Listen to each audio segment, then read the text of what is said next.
जय हिंद साथियों, आप सभी लोगों का आपके अपने YouTube channel unique classes with Sonu channel में तहे दिल से स्वागत है। आज की इस वीडियो में हम लोग पढ़ेंगे सामाजिक विज्ञान कक्षा 10 का पहला चैप्टर के सभी महत्वपूर्ण PYQ मतलब बहुविकल्पीय प्रश्नों को हम लोग पढ़ेंगे। आइए स्टार्ट करते हैं आज का पहला प्रश्न। यंग इटली सोसाइटी का संस्थापक कौन था? मेजनी था। यंग इटली सोसाइटी का संस्थापक कौन था? मेजनी था। फ्रांस की क्रांति कब हुई थी? 1789 ईस्वी में। फ्रांस की क्रांति कब हुई थी? 1789 ईस्वी में। राष्ट्रवाद का प्रारंभ किस देश से हुआ था? फ्रांस से। राष्ट्रवाद का प्रारंभ किस देश से हुआ था? फ्रांस से हुआ था। इटली का एकीकरण का किसके नेतृत्व में किया गया था? ज्यूसेप गैरिबाल्डी के।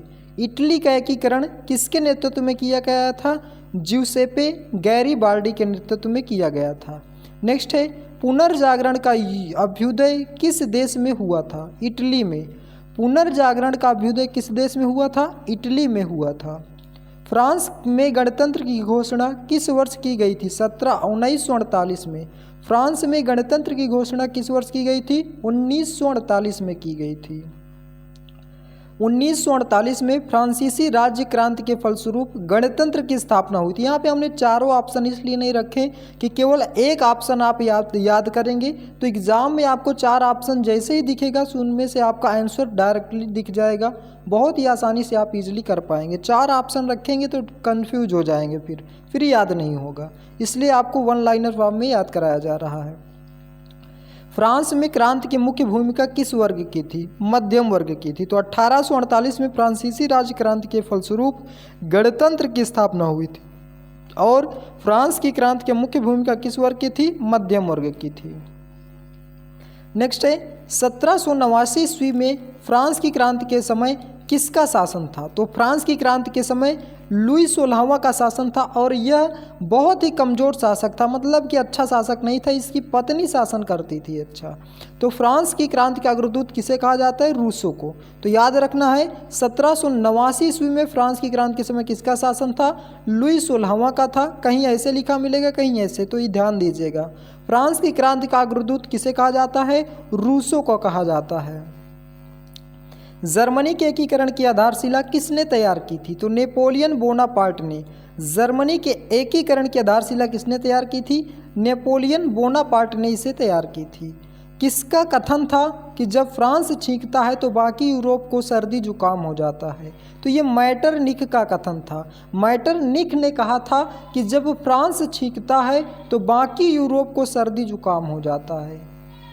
बहुत ही इंपॉर्टेंट क्वेश्चन है, याद रखना है। ऑटो वन बिस्मार्क का संबंध किस देश से? जर्मनी से। ऑटो वन बिस्मार्क का संबंध किस देश से है? जर्मनी से है। जर्मनी के एकीकरण में मुख्य भूमिका किसकी थी? ऑटो वन बिस्मार्क की थी। और जर्मनी के एकीकरण में मुख्य भूमिका किसकी थी? ऑटो वन बिस्मार्क की थी। वियना की संधि कब हुई थी? 1815 में। वियना की संधि कब हुई थी? 1815 में। नेपोलियन का संबंध किस देश से था? फ्रांस से। नेपोलियन का संबंध किस देश से था? फ्रांस से था। तो ये थे महत्वपूर्ण बहुविकल्पीय प्रश्न। आइए एक बार फिर से पूरे प्रश्नों को रिवीजन कर लेते हैं ताकि ये सभी के सभी प्रश्न आपको इसी वीडियो में याद हो जाएं। यंग इटली सोसाइटी के संस्थापक कौन है? मेजनी है। फ्रांस की क्रांति कब हुई थी? 1789 ईस्वी में। राष्ट्रवाद का प्रारंभ किस देश में हुआ था? फ्रांस में हुआ था। इटली का एकीकरण का नेतृत्व किसने नेतृत्व किया था? ज्यूसेपे गैरिबाल्डी ने। पुनर्जागरण का युग का अभ्युदय किस देश से हुआ था? इटली में। फ्रांस में गणतंत्र की घोषणा किस वर्ष हुई थी? 1948 ईस्वी में। 1948 की फ्रांसीसी राज्य क्रांति के फलस्वरूप गणतंत्र की स्थापना हुई थी। फ्रांस की क्रांति की मुख्य भूमिका किस वर्ग की थी? मध्यम वर्ग की थी। यहाँ पे मध्यम वर्ग होगा, ध्यान दीजिएगा, मध्य वर्ग लिखा, मध्यम वर्ग। 1789 ईस्वी में फ्रांस की क्रांति किस समय किसका शासन था? लुई 16वां का शासन था। फ्रांस की क्रांति का अग्रदूत किसे कहा जाता है? रूसो को कहा जाता है। जर्मनी के एकीकरण की आधारशिला किसने तैयार की थी? नेपोलियन बोनापार्ट ने। किसका कथन था कि जब फ्रांस छींकता है तो बाकी यूरोप को सर्दी जुकाम हो जाता है? मैटरनिख का। ऑटो वान बिस्मार्क का संबंध किस देश से? जर्मनी से। जर्मनी के एकीकरण की मुख्य भूमिका किसकी थी? ऑटो वान बिस्मार्क की थी। वियना की संधि कब हुई थी? 1815 में। नेपोलियन का संबंध किस देश से? फ्रांस से। तो ये था हमारा आज का महत्वपूर्ण बहुविकल्पीय प्रश्न। आशा करता हूँ कि यह वीडियो आपको पसंद आया होगा। यदि आप हमारे चैनल पर नए हैं तो चैनल को सब्सक्राइब करें, वीडियो को लाइक करें और ज़्यादा से ज़्यादा शेयर करें। वीडियो को लास्ट तक देखने के लिए बहुत बहुत धन्यवाद। मिलते हैं नेक्स्ट वीडियो में। जय हिंद, जय भारत।